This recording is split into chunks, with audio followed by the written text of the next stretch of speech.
박근혜 대통령의 신년 기자회견 내용 함께 보셨습니다. 통일 문제 그리고 경제 문제에 대한 대통령의 모두 발언이 있었고요. 무엇보다 최근의 이 정치 현안에 대한 대통령의 솔직한 입장도 들을 수 있었습니다. 그럼 계속해서 세 분의 전문가와 얘기 이어가도록 하겠습니다. 자, 먼저 후 교수님, 네. 정치 분야에 대한 질문들, 특히 요즘 청와대 조직 개편부터 시작해서요, 정윤회 문건 파문까지 질문들이 많이 쏟아졌는데 어떤 게 제일 인상적이었습니까? 일단 청와대 수석들과 관련된 좀 유기적 관계에서 그것을 좀 더 활성화시키기 위해서 정책 특보단, 그러니까 특보단을 구성하겠다는 거. 예. 굉장히 중요한 핵심 포인트 같습니다. 이번 기자회견에서. 그래서 뭔가를 좀 더 역동적이고 청와대 자체를 좀 굉장히 역동적으로 만들려고 하는 그런 대통령의 의지, 그것이 좀 반영이 된 것 같고요. 예.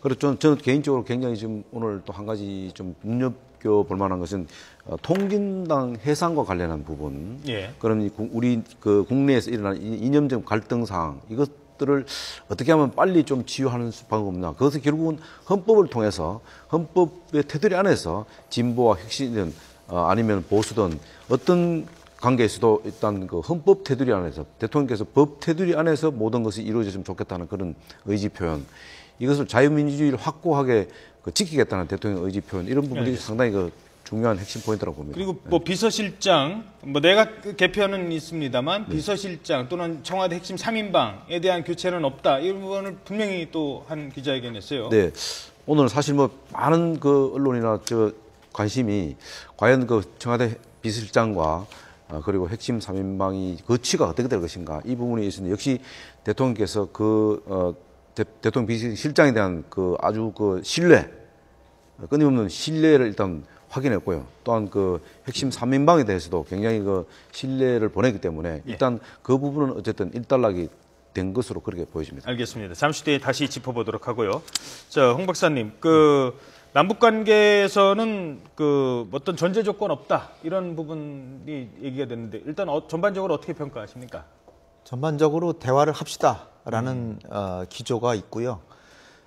그러나 이제 우리가 선제적인 양보는 없다 하는 것 또한 분명히 하신 것 같습니다. 예. 북한으로서는 아마 남한이 대화는 하고 싶어 하는 것 같은데 우리가 기대하는 우선적인 조치를 취하지는 않는구나. 그러니까 이제 공은 북한에 넘어갔는데 과연 북한이 이제 어떻게 판단할지 이제 두고 봐야 되겠는데, 대통령께서 일단 오늘 구체적으로 얘기하신 건 설 이산가족 상봉 이거 해야 된다 라고 하셨는데 지금 한 달하고 한 일주일 남았습니다. 예. 시간이 그렇게 많지 않죠. 그 다음에 바로 한미연합 훈련이 있거든요.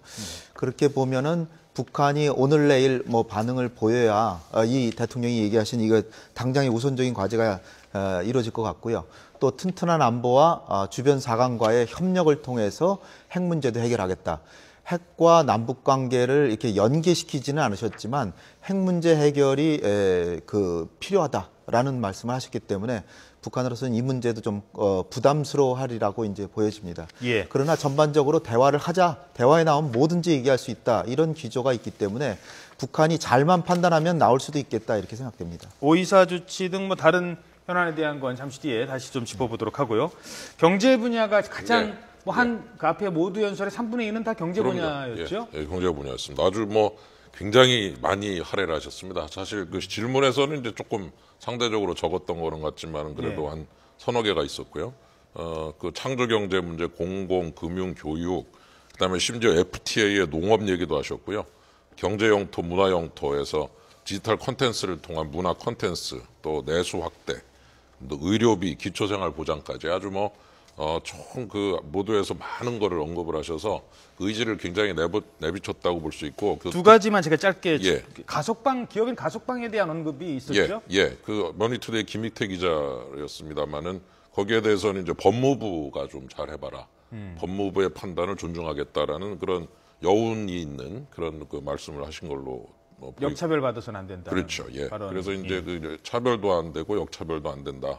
국민의 법감정, 형평성, 이런 단어들이 좀 눈에 띄는 것 같습니다. 그다음에 공무원연금 개혁과 관련해서 사학연금 그리고 군인연금에 대한 질문이 있었죠.